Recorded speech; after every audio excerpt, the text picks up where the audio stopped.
Fala, nação celeste, como é que vocês estão? Estamos aqui dando início a mais um conteúdo com informações atualizadas sobre o maior time de Minas Gerais, onde vamos falar sobre Zé Ricardo, novo treinador do Cruzeiro, e também o Pedro Martins, que concedeu entrevista após o treinador deixar a coletiva de imprensa. E muitas perguntas foram feitas. E eu destaco até as palavras do Diogo Medeiros. Cara, Diogo Medeiros estava afiado nas perguntas. E também o Samuel Venâncio, né, que mandou até uma indireta para o último treinador do Cruzeiro, que falava que confiava em todo mundo, mas não fazia isso na prática, não dava oportunidade para todos os atletas da mesma maneira. As primeiras palavras que eu gostaria de colocar aqui na tela para vocês são do Zé Ricardo falando sobre a recuperação do Matheus Vital e também do Gilberto. Só uma coisa, Zé Ricardo, vou ter que discordar de você quando você fala que o Matheus Vital é um jogador promissor. Na minha opinião, o Vital já passou nessa fase da idade. Ele era promessa quando era do Vasco. Falaram que era grande promessa, só que foi vendido para o Corinthians. Se fosse grande mesmo, teria saído para a Europa. E agora o jogador chega no Cruzeiro e tenta recuperar o teu futebol. Antes de colocarmos na tela para vocês, eu peço que deixem aqui o seu gostei e que também se inscreva no nosso canal. Agora escutem as primeiras palavras do Zé Ricardo. Um pouco do futebol deles vai ajudar no desempenho do time? Por exemplo, o Matheus Vital foi um momento muito importante, né, de subida dele do Vasco, nas categorias de base. Ele estava começando ali a surgir no profissional. A gente, num momento até mais difícil do que o Cruzeiro, naquele momento, o Vasco passava por aquele momento, né? E de uma forma muito daquilo que a gente entende que é a necessidade nossa nesse momento, a gente vai conseguindo. Só por coincidência, né? O Matheus Vital, quando eu vou ao Vasco, foi o responsável pelo primeiro gol, né? A gente vence o Grêmio em São Januário, e ele que faz o gol da vitória. Tem uma ligação muito forte com ele, assim, tinha uma ligação muito forte com ele. Eu acho que é muito provável que a gente consiga recuperá-lo, porque tem muito potencial.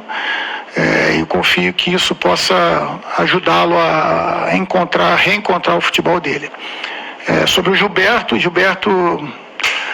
se a gente fizer um recorte aí algum tempo atrás, talvez metade, um pouco mais de todas as equipes da Série A estariam buscando o Gilberto como seu centroavante, né? Um jogador que sabe fazer gol, um jogador com faro de gol, e eu tenho certeza que vai partir muito mais dele recuperar a confiança para que ele volte a ter as oportunidades e volte a marcar gols. O que depender de mim, eu vou estar ao lado dele, com certeza, porque é o nosso papel. A gente não pode descartar nenhum jogador, são todos ativos do clube, né? E por isso a gente vai dar isonomia de tratamento para todos, e se ele fizer por merecer o seu dia a dia, ele mostrar que que está querendo, vai ser natural que ele volte a jogar, assim como os jovens, né? Minha carreira é marcada por muitos jovens, muita ligação com a categoria de base, tive 16 anos nelas, e sempre falava, o jovem não tem lugar cativo no profissional só porque chegou do profissional,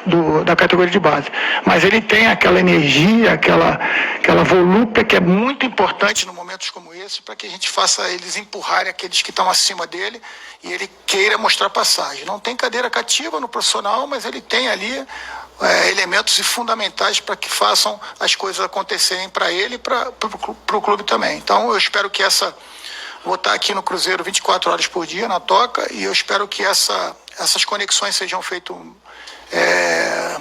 mais rápido possível. Já tive uma conversa com o Seabra, terei de novo com ele mais tarde. Apesar do jogo importante que ele tem hoje, ele se disponibilizou para passar tudo aquilo de visão que ele tem. É importante, quanto mais a gente antecipar esses momentos, vão fazer com que a gente se aproxime do ideal.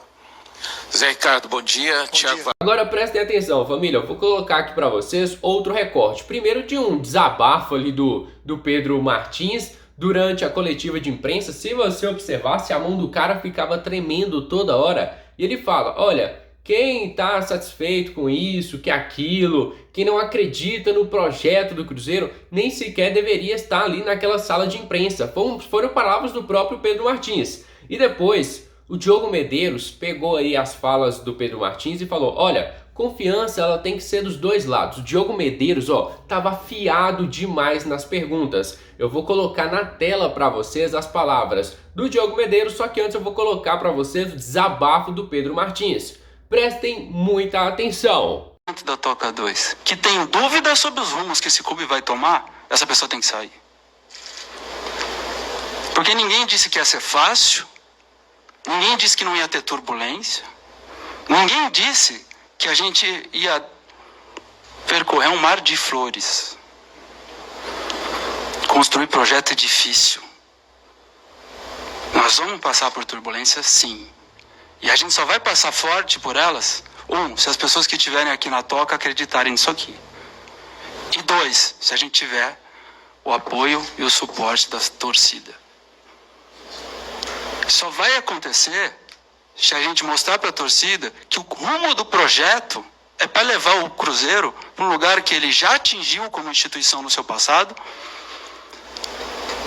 sem as dúvidas que aconteceram no passado com relação à solvência da empresa, a capacidade de pagar salário, de cumprir compromisso. Isso nunca mais vai acontecer. Mas o futuro do projeto, isso a gente não tem dúvida nenhuma. Zero. Você falou aí que tem que ter uma relação de confiança. Mas eu acho que qualquer relação de confiança, ela se baseia em estar junto, estar presente nos bons e principalmente nos maus momentos. Numa relação, quando nos maus momentos só um lado está presente e o outro não está, quebra-se a relação de confiança. Outra coisa, você falou aí sobre passar por um período de turbulência, que isso é normal, isso acontece no futebol. Perfeito. Vamos usar a sua análise, por exemplo, de uma turbulência, como se fosse no caso de um avião. Turbulência acontece em avião, mas se é uma turbulência pesada, risco de queda, o mínimo que os passageiros esperam é uma palavra do piloto, alguma coisa em relação ao que está acontecendo. As coisas não podem ficar simplesmente ali ao Deus dará. E algumas vezes você falou que nunca houve um salvador da pátria. Na minha opinião, eu discordo, sempre houve um salvador da pátria e ela se chama torcida do Cruzeiro. Talvez o dia que o pessoal tiver um entendimento melhor em relação a isso, as coisas possam mudar. Mas a minha pergunta para você é o seguinte, qual é a responsabilidade do departamento de futebol em cima disso tudo que está acontecendo? Porque o Pepa veio por decisão do departamento de futebol, os atletas contratados vieram por decisão do departamento de futebol, um campeonato mineiro foi sacrificado para esperar o Pepa, que acabou não dando certo, isso também pode ter prejudicado dentro dessa situação.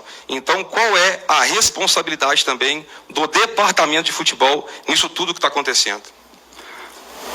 A responsabilidade é do clube, né?